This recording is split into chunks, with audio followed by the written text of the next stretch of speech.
আজিকালি ল'ৰা ছোৱালীয়ে এনেকুৱা যে মেৰেজ সম্পৰ্ক দুজনৰ মাজত যৌন সম্পৰ্ক নহয়, একেটা ক্লাছত পঢ়ে, একেটা ঘৰতে থাকে, কিন্তু বন্ধু তেওঁলোকৰ মাজত কোনো ধৰণৰ যৌন সম্পৰ্ক নাই, তেওঁলোকে কোনো ফেমিলি ৰিলেশ্যনত নাথাকে, বিয়া পাতি নাথাকে। যুগ এনেকুৱা পৰ্যায়লৈ আহিলে আৰু হিমন্ত বিশ্ব শৰ্মাই আমাক ইয়াত কৈছে যে অসমলৈ অহা এজন মানুহ যদি এবছৰো হয় তেওঁ চাৰ্টিফিকেট ল'ব লাগিব, এবছৰো যদি হয়। আৰু অসমৰ ল'ৰাকেইটা যে দিল্লীত থাকিব, ছোৱালীকেইজনী যে দিল্লীত থাকিব, সিহঁতেও চাৰ্টিফিকেট ল'ব লাগিব।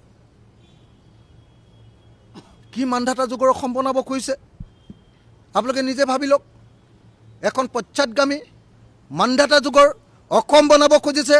প্ৰত্যেকটো ডেকা ল'ৰা ছোৱালীক ব্লেকমেইল কৰিব খুজিছে, প্ৰত্যেকজন যুৱক যুৱতীৰ কেৰিয়াৰ ধ্বংস কৰি দিব খুজিছে, প্ৰত্যেকজন যুৱক যুৱতীক এতিয়া সম্পূৰ্ণৰূপে চাব ৰেজিষ্টাৰ আৰু পুলিচৰ চিপাহী আৰু পুলিচৰ OCৰ হাতত তেওঁলোকক ব্লেকমেইল কৰিবৰ কাৰণে আৰু 2 নম্বৰী সংগঠন কিছুমান আৰু তথাকথিত মৰেল পুলিচৰ হাতত আমাৰ গোটেই ভৱিষ্যতটো তুলি দিব খুজিছে।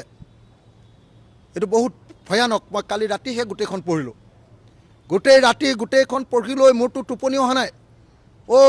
আমাৰ ভৱিষ্যতৰ প্ৰজন্মক কি কৰিব খুজিছে হিমন্ত বিশ্ব শৰ্মাই?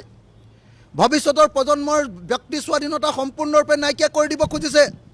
ভৱিষ্যতৰ প্ৰজন্মক যাতে কেতিয়াও তেওঁলোকে মূৰ তুলি কথা ক'ব নোৱাৰে তাৰ ব্যৱস্থা কৰিব খোজা হৈছে।